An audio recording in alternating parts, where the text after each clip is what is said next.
അതിമനോഹരമായ ഒരു യാത്രയിലേക്ക് നമുക്ക് പോവാല്ലേ? യുവജനോത്സവത്തിന് പോവാണ്. പോകുന്ന വഴിയിൽ ഗുരുവായൂർ ഒന്ന് കയറാം. ബാക്കി എന്തൊക്കെയാ കഥ എന്ന് നമുക്ക് കേൾക്കാം. എല്ലാവരും നമ്മുടെ കൂടെ അങ്ങ് പോവല്ലേ? ഷിനിയാണ് പറഞ്ഞത് ട്ടോ അനുഭവം. ഞാൻ കൊല്ലം ജില്ലയിലാണ് താമസിക്കുന്നതേ. ഞങ്ങൾ ഈ മാസം 13-ാം തീയതി ഗുരുവായൂർ പോയിരുന്നു. അന്ന് ഭഗവാൻ തന്ന ചെറിയ ഒരു അനുഭവം പറയാം. എൻ്റെ ഉണ്ണിക്കുട്ടനുമായിട്ട് ബന്ധപ്പെട്ടതാണ് ഈ അനുഭവം. മുമ്പ് മോൻ്റെ അനുഭവം സാറ് വായിച്ചിരുന്നു. ഇനി അനുഭവം പറയാം. 14-ാം തീയതി മോൾക്ക് തൃശ്ശൂരിൽ സംസ്ഥാന സ്കൂൾ കലോത്സവത്തിൽ പങ്കെടുക്കാൻ വേണ്ടി 13-ാം തീയതി ഞങ്ങൾ ഇവിടുന്ന് പുറപ്പെട്ടു. എല്ലാവരും ട്രെയിനിൽ എറണാകുളത്താണ് ഇറങ്ങിയത്. അവിടെ നിന്ന് ടീച്ചർമാരോടൊപ്പം മോള് തൃശ്ശൂർക്ക് പോകും. ഞാനും അണ്ണനും മോനും ഗുരുവായൂരിലേക്ക് പോകാമെന്ന് വിചാരിച്ചു. ആ സമയം ഗുരുവായൂരിലേക്ക് ട്രെയിനില്ലായിരുന്നു. ഞങ്ങൾ ബസ്സിൽ പോകാമെന്ന് വിചാരിച്ചു. അതിന് കാരണം ഞങ്ങൾക്ക് അന്ന് രാത്രി തന്നെ അമ്പലത്തിൽ കയറണം. പിറ്റേന്ന് രാവിലെ കയറിയാൽ മോളെ പരിപാടി സമയത്ത് ഞങ്ങൾ തൃശ്ശൂരിലെത്താൻ പറ്റിയില്ലെങ്കിലോ എന്ന് വിചാരിച്ചാണ് അന്ന് തന്നെ അമ്പലത്തിൽ കയറണമെന്ന് വിചാരിച്ചത്. എറണാകുളത്ത് KSRTC ബസ് സ്റ്റാൻഡ് എവിടെയാണെന്നൊന്നും ഞങ്ങൾക്കറിയില്ല. ഞങ്ങൾ ഓട്ടോക്കാരോട് ബസ് സ്റ്റാൻഡ് എവിടെയാണെന്ന് ചോദിച്ചു. എന്നിട്ട് ബസ് സ്റ്റാൻഡിലോട്ട് നടന്നു. കുറച്ച് നടന്നപ്പോൾ മഴ പെയ്യുന്നു. ഞങ്ങളുടെ കയ്യിൽ കുടയില്ല. ഞങ്ങൾ മഴ നനഞ്ഞ് ബസ് സ്റ്റാൻഡിൽ ചെന്ന് ഗുരുവായൂരേക്കുള്ള ബസ്സിന്റെ കാര്യം തിരക്കി. അപ്പോഴാണ് അറിഞ്ഞത് അവിടുന്ന് ഗുരുവായൂരിലേക്ക് ബസ്സില്ലെന്ന്. അവിടെ നിന്ന് ബോട്ട് ജെട്ടിയിൽ പോകണം. അവിടെ നിന്നാണ് ഗുരുവായൂരിലേക്ക് ബസ് പോകുന്നത് എന്ന് പറഞ്ഞു. പിന്നീട് ഞങ്ങൾ അവിടെ നിന്ന് ഓട്ടോയിൽ ബോട്ട് ജെട്ടിയിൽ ചെന്നു. ഞങ്ങൾക്ക് ഗുരുവായൂരിലേക്കുള്ള ബസ്സും കിട്ടി. പിന്നീട് ബസ്സിലിരുന്ന് ചിന്തയായി, രാത്രിയിൽ തന്നെ അമ്പലത്തിൽ കയറാൻ പറ്റുമോ? അപ്പോൾ മനസ്സിൽ വേറെ ഒരു ചിന്തയായി. വീട്ടിൽ നിന്ന് ഇറങ്ങിയപ്പോൾ മോളാണ് എൻ്റെ ഡ്രസ്സ് വെച്ചത്. മോള് പറഞ്ഞു, വൈകുന്നേരം അമ്പലത്തിൽ ചെന്നിട്ട് ഒരു ഡ്രസ്സ് ഇടണം, ഇട്ടുകൊണ്ട് പോയത് ഇട്ടുകൊണ്ട് അമ്പലത്തിൽ കയറല്ലേ എന്ന് പറഞ്ഞു. ഞങ്ങൾ രാത്രി 8:30 മണിയായി ഗുരുവായൂർ ചെന്നപ്പോൾ സെക്യൂരിറ്റിയോട് ഇപ്പോൾ കയറാൻ പറ്റുമോ എന്ന് ചോദിച്ചു. അവർ പറഞ്ഞു എളുപ്പം വന്നാൽ കയറാമെന്ന്. പെട്ടെന്ന് തന്നെ ഞങ്ങൾ ക്യൂവിൽ കയറി. ആ സമയം എനിക്ക് ഭയങ്കര വിഷമമായിരുന്നു കേട്ടോ. ഞാൻ ഇട്ടുകൊണ്ട് വന്ന ഡ്രസ്സ് അതും ഇട്ടാണ് ബസ് കയറിയത്. ഞാൻ മഴ നനഞ്ഞാണ് ബസ്സിൽ കയറിയത്. അപ്പോൾ ഞങ്ങൾ ശുദ്ധിയായി. അത് ഓർത്തപ്പോൾ ഭഗവാന്റെ ലീലയാണെന്ന് മനസ്സിലായി. ആരോ പറഞ്ഞു കേട്ടിട്ടുണ്ട്, ഗുരുവായൂരിൽ വരുന്നവർ പുതിയ ഡ്രസ്സെല്ലാം ഉടുത്തു വരും, പക്ഷെ അവരാരും നാമം ചൊല്ലുന്നത് കണ്ടിട്ടില്ല എന്ന്. ഭഗവാൻ ഇഷ്ടം ഭഗവാനെ കാണാൻ ചെല്ലുന്നവർ ഭക്തിയോടെ വരണമെന്നാണ്. അത് ഞാൻ ഓർത്തു. എൻ്റെ വിഷമവും മാറി. ഞങ്ങൾ അരമണിക്കൂറിലധികം ഭഗവാനെ കാണാൻ പറ്റി. അന്നത്തെ അലങ്കാരം താമരയിലെ മുരളീധരനായിട്ട് നിൽക്കുകയായിരുന്നു. മനസ്സ് നിറയെ കാണാൻ പറ്റി. ഞങ്ങൾ തൊഴുത് വെളിയിലിറങ്ങി. ശിവേലിക്ക് സമയമായി. അത് കണ്ടിട്ട് പോകാമെന്ന് വിചാരിച്ചു കേട്ടോ. ആ സമയമാണ് ഭഗവാൻ ഞങ്ങൾക്ക് ആ അനുഭവം തന്നത്. ആരൊക്കെ എവിടെയൊക്കെ നിൽക്കണമെന്നും ആരെയാണ് എനിക്ക് തന്നതെന്നും ഭഗവാൻ എനിക്ക് കാണിച്ചു തന്നു. വെളിയിൽ ആനയെ നിർത്തിയിരിക്കുന്നതിന് ഓപ്പോസിറ്റായിട്ട് 2 തൂണിനിടയിൽ ഞങ്ങൾ ഇരുന്നു.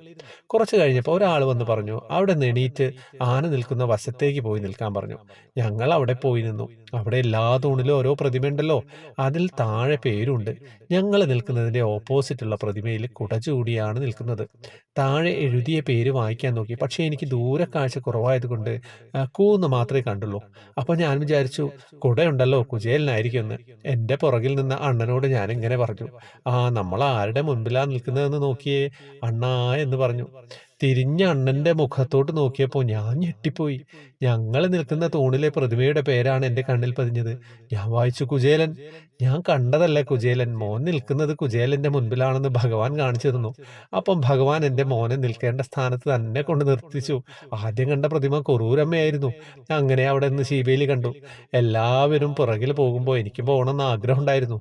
പക്ഷേ മോൻ ശിവേലിയോടൊപ്പം നടക്കാൻ ഞങ്ങളെ സമ്മതിക്കുന്നില്ല. ഇവിടെ നിന്ന് കണ്ടാൽ മതിയെന്ന് പറഞ്ഞു. എന്തെങ്കിലും കാരണം കൊണ്ടായിരിക്കും മോനെ കൊണ്ട് അങ്ങനെ ഭഗവാൻ പറയിച്ചതെന്ന് ഞങ്ങൾക്ക് തോന്നിട്ടോ. ഞങ്ങൾ കുചേലൻ്റെ അടുത്ത് തന്നെ നിന്ന് ശിവേലി കണ്ടു തൊഴുതു. കുറച്ച് കഴിഞ്ഞ് ഞങ്ങൾ അവിടെ ഇരുന്നു. ആ സമയം ഞാൻ മനസ്സിലൊരു കാര്യം വിചാരിച്ച് ഭഗവാനോട് പറഞ്ഞു. ഞാൻ വിചാരിച്ചത് സത്യമാണെങ്കിൽ എനിക്ക് ഭഗവാൻ മഞ്ചാടി തരണമെന്ന് പറഞ്ഞാണ് ഞങ്ങൾ ഇവിടെ ഇരുന്നത് കേട്ടോ. ഞാൻ 2 തൂണിൻ്റെ ഇടയിലായിട്ടാണ് ഇരുന്നത്. കുചേലൻ്റെ പ്രതിമയുള്ള തൂണിൻ്റെ അടുത്ത് അണ്ണനും മോനുമാണ് ഇരുന്നത്. ഞാൻ ഇരിക്കുന്നതിൻ്റെ ഭാഗത്തുള്ള തൂണിൽ വേറെ 3 പേരിയ്ക്കുന്നു. കുറച്ച് കഴിഞ്ഞപ്പോൾ ഒരു കുലുസിൻ്റെ സൗണ്ട് കേട്ട് ഞാൻ നോക്കിയപ്പോൾ ഒരു 4 വയസ്സ് മാത്രം തോന്നിക്കുന്ന മോള് സൈഡിലൂടെ വന്നിട്ട് തൂണിൻ്റെ സൈഡിലായിട്ട് എന്തോ വെക്കുന്നത് എനിക്ക് തോന്നിയിട്ടോ. എന്നിട്ട് അത് അവിടെ വെച്ചിട്ട് ആ കുട്ടി പിറകിലോട്ട് ഓടിപ്പോയി. അത് എന്താണെന്ന് നോക്കിയപ്പോൾ ഒരു മഞ്ചാടിയാണ് കൊണ്ടുവച്ചത്. ആ മഞ്ചാടിയുടെ നിറം കുങ്കുമത്തിൻ്റെ നിറമായിരുന്നു. കുറച്ച് കഴിഞ്ഞ് നോക്കിയപ്പോൾ അവിടെ ഒരു കുന്നിക്കുരുവ് ഇരിക്കുന്നു. പക്ഷെ ഞാനത് എടുത്തില്ല. ഞാൻ ഭഗവാനോട് ഞാൻ മനസ്സിൽ വിചാരിച്ചത് സത്യമാണെങ്കിൽ മഞ്ചാടി തരണേ എന്ന് പറഞ്ഞു. ഭഗവാൻ മഞ്ചാടിയും കുന്നിക്കുരുവും കാണിച്ചു തന്നു. പക്ഷേ അമ്പലത്തിനകത്തായതുകൊണ്ട് ഞാനത് എടുത്തില്ല. പകരം അമ്പലത്തിന് വെളിയിൽ കാണിച്ചു തന്നാൽ മതിയെന്ന് ഞാൻ ഭഗവാനോട് പറഞ്ഞു. ഞങ്ങൾ പുറത്തിറങ്ങി പടിഞ്ഞാറേ നടയിലൂടെ നടന്നു ട്ടോ. അവിടെ വെച്ച് എനിക്കൊരു മഞ്ചാടിയും കുന്നിക്കുരുവും കിട്ടി.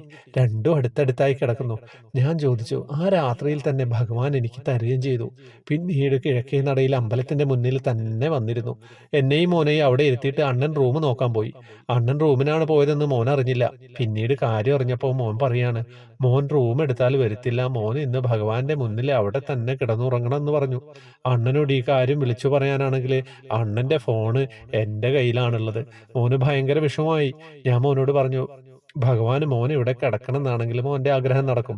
അരമണിക്കൂർ കഴിഞ്ഞാണ് അണ്ണൻ വന്നത്. റൂമൊന്നും കിട്ടിയില്ല എന്ന് പറഞ്ഞു. ഉള്ളതിന് ഭയങ്കര ചാർജുമായിരുന്നു. മോന് നല്ല സന്തോഷമായി. അങ്ങനെ മോനെ ഭഗവാന്റെ തിരുമുമ്പിൽ കിടത്തി നമ്മൾ അവിടെ ഉറക്കി. അവിടെ കിടക്കുന്നവരെല്ലാം സെക്യൂരിറ്റിക്കാർ വന്ന് വിളിക്കുന്നുണ്ടേ. പക്ഷെ മോനെ വിളിച്ചില്ല. ഞാനും അണ്ണനും അവിടെ ഇരുന്നു. മോൻ നല്ലതുപോലെ അവിടെ കിടന്നുറങ്ങി. അങ്ങനെ മോന്റെ ആഗ്രഹവും ഭഗവാൻ സാധിച്ചു കൊടുത്തു.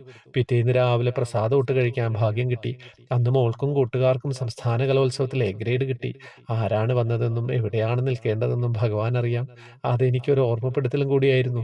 ആരെയാണ് എനിക്ക് ഭഗവാൻ തന്നത് എന്നത് ഓർമ്മപ്പെടുത്തി. ഹരേ കൃഷ്ണ. വലിയ അനുഭവം. 2, 3 അനുഭവങ്ങൾ ഒന്നായിട്ടുണ്ടായിരുന്നില്ലേ. നമ്മളൊരു യാത്ര നടത്തി. ഒരു മഴയത്ത് കുളിച്ചു. അങ്ങനെ നനഞ്ഞ് ഗുരുവായൂരിൽ വന്നു.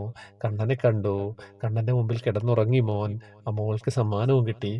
അങ്ങനെയൊക്കെയാണ് ജീവിതാനുഭവങ്ങളാണ്. ഓരോ അനുഭവങ്ങളും വന്നുകൊണ്ടിരിക്കുകയാണ്. എല്ലാവർക്കും വാട്സപ്പ് ഗ്രൂപ്പിലേക്ക് വരാം. ജോയിൻ ബട്ടണിലൂടെയാണ് വരേണ്ടത്. ഫേസ്ബുക്ക് കമൻറ്റ് ബോക്സിലെ ഡീറ്റെയിൽസ് ഉണ്ടാവും. ഹരേ കൃഷ്ണ.